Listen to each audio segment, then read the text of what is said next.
Giddily gliding along the broad road that leads to destruction. Arthur Pink, laughter. There is a natural laughter, which is innocent and harmless. There is a spiritual laughter, which is God-pleasing and beneficial. There is carnal laughter, which is sinful and injurious. Woe unto you who laugh now, for you shall mourn and weep. Luke 6:25. The laughter which Christ here denounced was a state of heart which lived only for the present and had no serious concern for the future. It was his censure of those who are giddily gliding along the broad road that leads to destruction. In the light of the immediate context, the references to those who rejoiced in the abundance of their worldly possessions and found their delight in making gods of their bellies. I said of laughter, it is madness, and of pleasure, what does it accomplish? Ecclesiastes 2:2. Those were the words of one who was granted the opportunity and afforded the means of gratifying every carnal desire and of obtaining every object which the natural heart and eye can covet, only to prove from experience that all were but vanity and vexation of spirit. There is no real or lasting happiness in anything which money can purchase. The void within the human heart cannot be filled by the objects of time and sense. For one to pursue the shadows and miss the substance, to devote himself to the things which perish with the using, yet be indifferent to those which are eternal, to seek his delight in gratifying the lusts of the flesh, and neglect the welfare of his soul, is nothing but a species of insanity.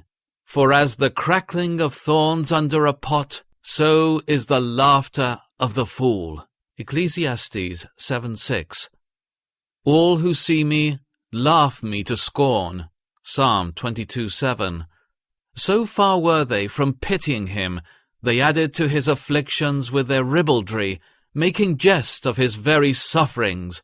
Horrid humanity, fearful impiety. None should ever doubt the total depravity of man, as they see here to what unspeakable depths of iniquity man sinks when the restraining hand of God is removed from him.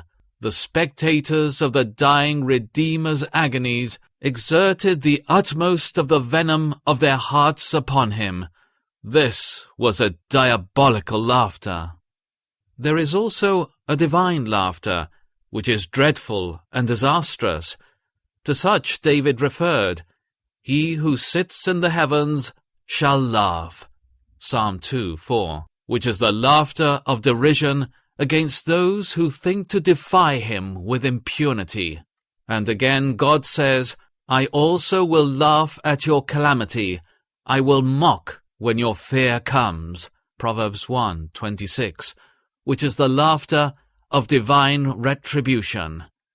He has called by his word his providences, his ministers, and their own consciences, but they refused to heed him.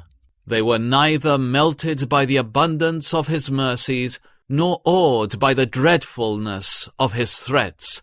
They did not respect his law, and had no heart for his gospel. But though he bears the vessels of wrath, fitted to destruction with much long-suffering, he has appointed a day when they shall be made to reap as they have sown. As they scorned his messengers when they warned of the wrath to come, so shall he turn a deaf ear then to their cries for mercy, and righteously laugh at their calamity. Oh, that none of our readers may ever be the objects of this laugh.